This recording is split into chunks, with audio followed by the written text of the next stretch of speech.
রাঙা ফুলে সাজাবো মা, যতন করে পরিপাটি, চোখের জলে ধোয়াবো আর তারা মায়ের চরণ দুটি।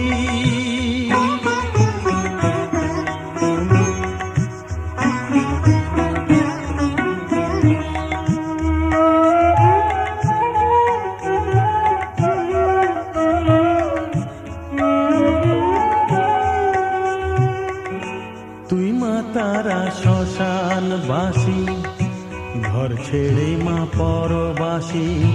মা তুই মা তারা শ্মশানবাসী, ঘর ছেড়ে মা পরবাসী। আমি কেন বদ্ধ ঘরে মা, আমি কেন বদ্ধ ঘরে।